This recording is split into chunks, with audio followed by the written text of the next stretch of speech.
Hello friends, welcome to my channel recipe and show. तो आज के तो আমরা পুরী বেড়াতে এসেছি। পুরী বেড়ানোর আজকে হচ্ছে 4th ডে। সকালবেলা সি বিচে গিয়েছিলাম সূর্যোদয় দেখবো বলে আর ঝিনুক করাবো বলে। তো ঝিনুক তো কিছুই পাওয়া গেল না, একটাও পাওয়া গেল না, এমনকি সানরাইজটাও সেরকমভাবে দেখা গেল না, বিকজ হরাইজনটা এত মানে আনক্লিয়ার ছিল যে কিছুতেই দেখানো কিছুই বোঝা গেল না। সূর্যটা কিছু করে ওঠার পরে তারপরে দেখা গেল। তো আমরা একটুখানি লোকাল সাইট সিন করতে বেরিয়েছি।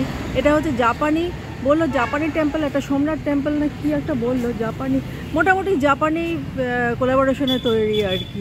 চলুন একটুখানি গিয়ে দেখা যাক। এটাই আমাদের ফার্স্ট লোকাল সাইট।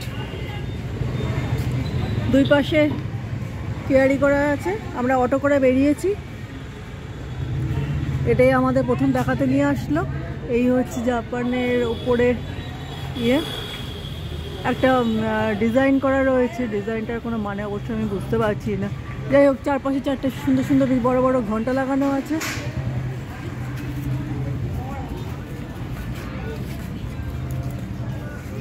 আর দুপাশে হচ্ছে অনেক ধরনের মূর্তি ডিজাইন করা রয়েছে।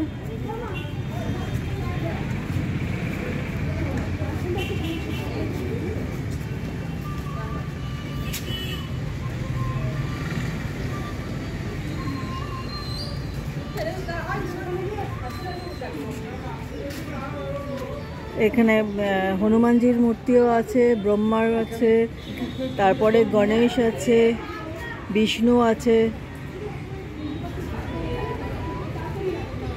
যক্ষ আছে, কিছু অপ্সরা মূর্তিও রয়েছে।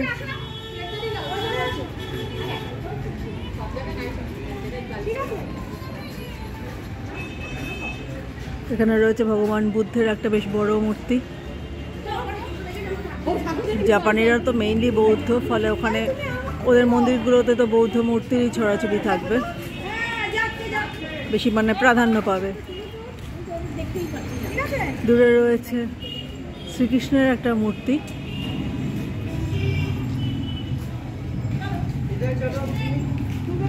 বাঁশি বাদনরত।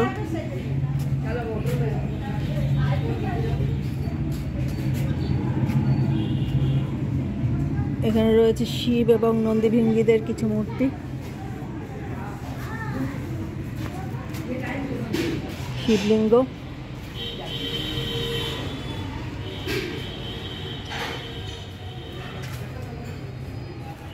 ঠিক এইরকম একটা ছোট্ট মূর্তি আমাদের বাড়িতে ছিল অনেক দিন আগে। হ্যাঁ আছে এখনো, কিন্তু কোমরটা ভেঙে গেছে। তো এটা অনেক বড় মূর্তি, একবার খুব ছোট্ট এইটুকু একটা সরু এরকম, ঠিক এইরকমই একটা মূর্তি আমাদের বাড়িতে রাখা ছিল, আজও আছে, কিন্তু কোমরটা ভাঙা, জোড়া দিয়ে রাখতে হয়েছে।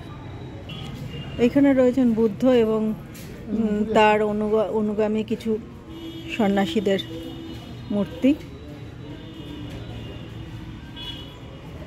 এবার চলুন, এখানে এই যে তুলসী মঞ্চটা দেখুন, সেটাও কত সুন্দর। কৃষ্ণ তুলসীরই গাছ রয়েছে একটা, আর তুলসী মঞ্চটা দেখুন কি সুন্দর না।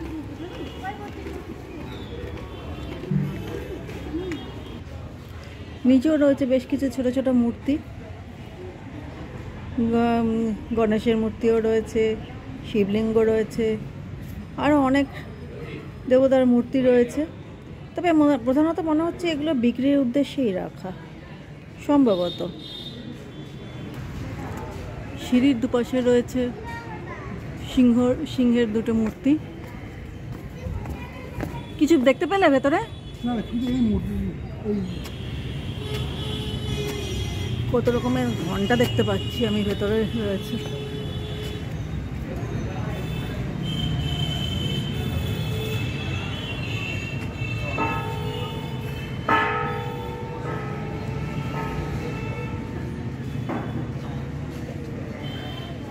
এই হচ্ছে মন্দিরের ভেতরটা।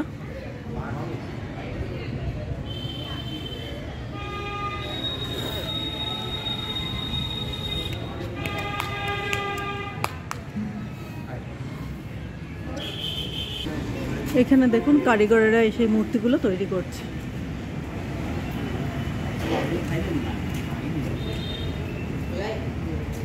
অনেকজন কারিগর বসে মূর্তির বিভিন্ন পর্যায় তৈরি করছে।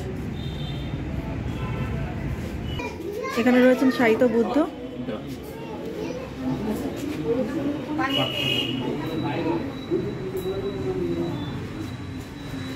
ঘরের দাওয়াতেই শুয়ে রয়েছেন তিনি।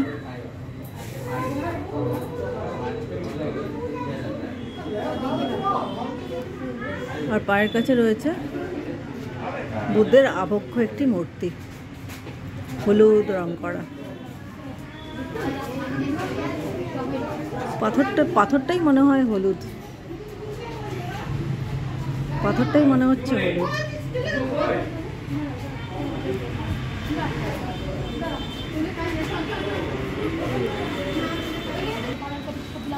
ঘুরে নিলাম এই মন্দিরটা। এবার যাচ্ছি আমাদের নেক্সট ডেস্টিনেশন। এখানে আমরা এসছি, পরবর্তী ডেস্টিনেশন এসছি জ্যোতিরা বাবা সমাধি ক্ষেত্র। বললো যে বিজয়কৃষ্ণ মন্দির। তো এখানে আমরা এসছি। মাঝখানে একটা জায়গায় থেমেছিল গুন্ডিচা মন্দিরে, যেটা এর মাসির বাড়ি, যেটা হচ্ছে জগন্নাথ দেবের মাসির বাড়ি। কিন্তু মন্দিরের দরজা বন্ধ বলে ওখানকার কোনো ছবি আমি আর নিলাম না।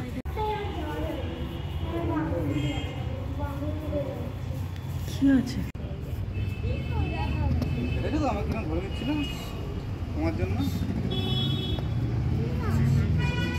এই হচ্ছে আসল বিজয়কৃষ্ণ মন্দির। এটা হচ্ছে রাস্তা পেরিয়ে, যে মন্দিরটাতে আমরা ঢুকেছিলাম সেটাও একটা সমাধিক্ষেত্র, ঠিক রাস্তাটা উল্টো দিকেই হচ্ছে বিজয়কৃষ্ণ মন্দির। মন্দিরের কারুকাজ বেশ সুন্দর, ছোট অল্পের মধ্যে, কিন্তু কারুকাজটা বেশ সুন্দর, বেশ পরিষ্কার পরিচ্ছন্ন। চারদিকে বেশ কেয়ারি করা রয়েছে।